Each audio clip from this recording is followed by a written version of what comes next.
di ruangan Pak Joko Santoso ini guys, ada fotonya Bung Karno. Fotonya Bung Karno begini nih. Begini Pak ya.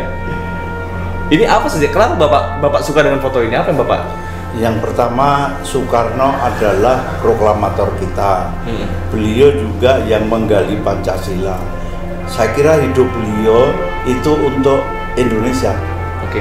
Ya, dari sejak muda udah berapa kali masuk penjara ya oleh tentara, oleh pemerintah kolonial, dan beliau jalani berapa kali dibuang agar bangsa Indonesia merdeka.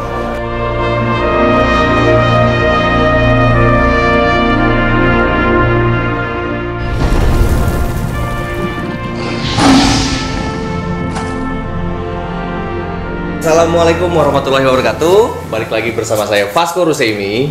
Sekarang saya sedang bersama Bapak Joko Santoso. Guys, beliau ini adalah Panglimanya Badan Pemenangan Nasional Pak Prabowo Sandi. Jadi beliau ini memang jabatan Panglima memang nggak bisa lepas kayaknya Pak ya.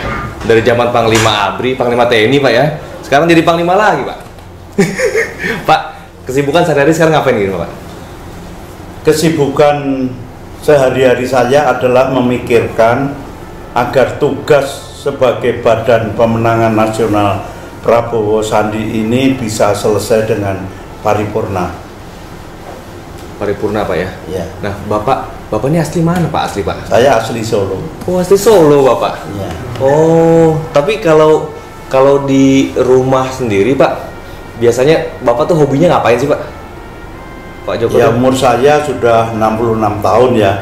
Paling hobi saya ya olahraga ringan, membaca, ya bergaul dengan anak-anak itu saja. Sama pandu gitu Pak ya.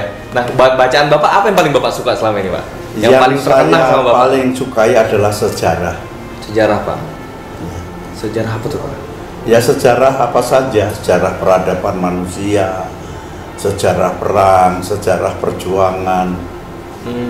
Karena sejarah itu kadang-kadang berulang. Sejarah itu berulang? Iya. Jadi dengan membaca sejarah sesungguhnya kita juga mendapat pengalaman, belajar pengalaman. Oke, iya. Nah gini Pak, Bapak kan akhirnya memutuskan untuk totalitas perjuangan membantu Pak Prabowo sebagai Panglima perangnya sebenarnya Pak ya, Panglima timnya Pak Prabowo. Kenapa Bapak pilih akhirnya untuk membantu Pak Prabowo itu? Yang pertama karena kesamaan filosofi ya, falsafah. Jadi falsafahnya Pak Prabowo itu masih berdasar pada falsafah TNI.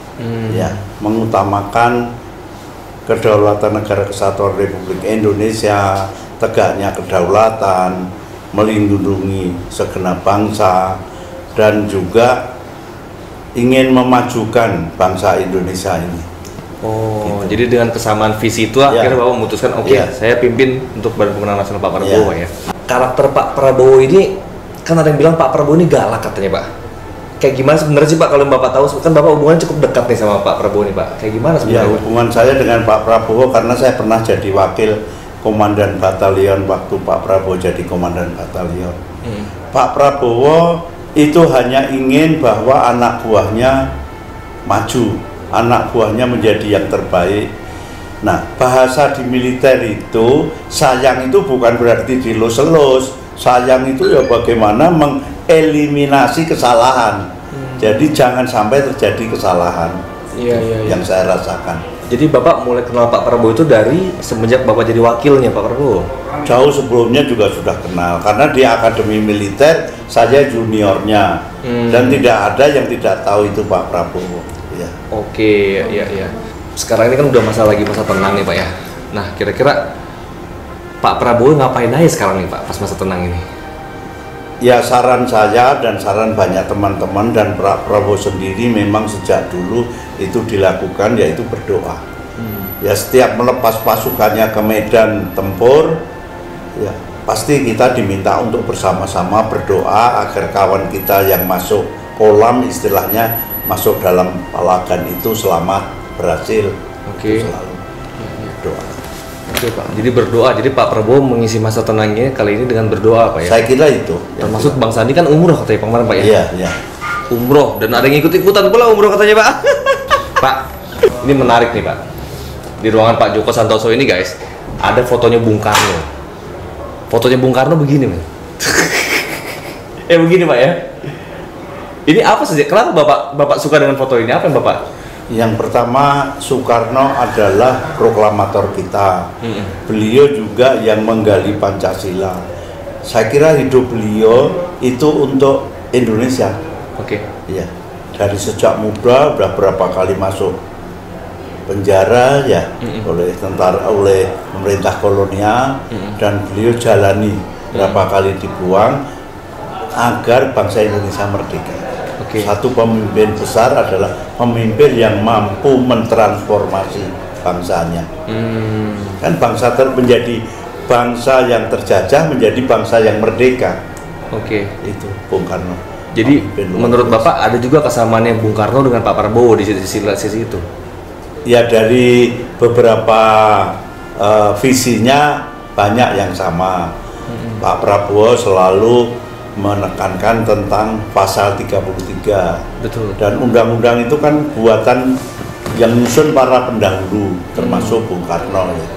Jadi dari pikiran-pikiran Pak Prabowo yang bersandar pada pasal 33 itu mencerminkan ada kesamaan pikir. Dan juga kalau Pak Prabowo berpidato, kita ingat Bung Karno ya seperti itu dulu waktu masih kecil ya Bung Karno pidato ya. Bapak nggak nyalek Pak ya? Enggak, udah tua. 25 tahun yang lalu saya jadi anggota DPR ya. Iya. Tahun 92. Jadi berapa tahun? Oh, tahun 92. 92. Oh, 92 Pak Joko jadi anggota DPR. Iya. Oh, tapi pada saat itu masih ada fraksi ABRI Pak ya, ya. zaman Pak Harto Pak ya. Oh, ternyata pernah jadi anggota DPR guys Pak Joko ya. Terus gini Pak, apa yang membuat Bapak tertarik nyemplung ke dunia politik gitu Pak? Bapak ini kan tentara nih Pak. Iya. Tentara, apa yang membuat Bapak Jadi tertarik? saya tertarik itu adalah pada masa demokrasi ini, kalau ingin kita membuat perubahan, kalau ingin kita mempengaruhi kebijakan, ya melalui politik. Jadi disitulah Bapak memutuskan setelah Bapak pensiun ini Pak ya, dengan jiwa nasional dan kebangsaannya Bapak ini, Bapak harus juga masih ingin memikirin negara gitu Pak. Maka Bapak harus terjun di dunia politik gitu Pak ya. Nah, kalau ada pertanyaan Pak bagi teman-teman netizen semua di belakang yang beredar sekarang ini, kemarin tuh ceritanya waktu Ustadz Abdul Somad, A.A. Gim menyatakan dukungannya langsung loh Pak ke Pak Prabowo, itu gimana ceritanya kemarin itu Pak? Sampai digosip-gosipin aneh-aneh loh Pak. UAS digosipin katanya terima rumah dari timnya Pak Prabowo gitu kan. Sebenarnya gimana itu Pak pandangan Bapak? Ya itu hal yang biasa saja. Kalau saya lihat Ustadz Somad, Ustadz Hakim adalah tokoh-tokoh yang sederhana, yang punya wawasan sebagai ulama. Saya kira tidak ada ya pikiran-pikiran dikasih rumah apa nggak ada. Saya yakin kalau kita ngasih pun ditolak pasti. Malah ditolak kalau misalnya Pak ya. No guys, malah Pak Joko sendiri sebagai ketua tim pemenangan bilang karakter seperti Ustadz Abdul Somad justru kalau kita kasih malah ditolak sama beliau. Malah mungkin nggak jadi dukung Pak Prabowo ya, Pak ya. Karena ini betul-betul hati ikhlasnya Pak Prabowo, takzimnya beliau kepada ulama, datanglah beliau ke Ustadz Abdul Somad itu Pak ya. Nah, satu lagi Pak, terakhir Pak. Bapak ada pesan-pesan nggak Pak buat teman-teman muda di luar sana, khususnya rakyat Indonesia yang saat ini juga masih belum menentukan pilihannya mungkin Pak ya? Karena kira-kira gimana Pak? Pesan saya adalah kita dengan melakukan pemilu ini jangan sampailah persaudaraan kita, persatuan kita pecah. Kita melaksanakan pemilu itu dengan damai. Nah, kita cari ya kan, damai itu adalah suatu akibat dari suatu sebab. Nah, untuk sebabnya apa supaya pemilu itu damai? Menurut saya pokoknya adalah dasarnya pemilu itu harus jurdil. Kalau jujur dan adil pasti damai. Itu. Tapi kan ini terindikasi kayak di Malaysia, di beberapa negara lain ini kan terindikasi udah mulai ada kecurangan nih Pak. Ya kita berdoa aja mudah-mudahan semuanya tanah air kita tanggal 17 semua jujur dan adil. Amin, amin ya Allah ya Pak ya. Oke guys, jujur dan adil pasti damai. Jujur dan adil pasti damai. Pasti damai. Kalau wasit udah ikut bermain, jangan salahkan penonton turun ke lapangan ya Pak ya.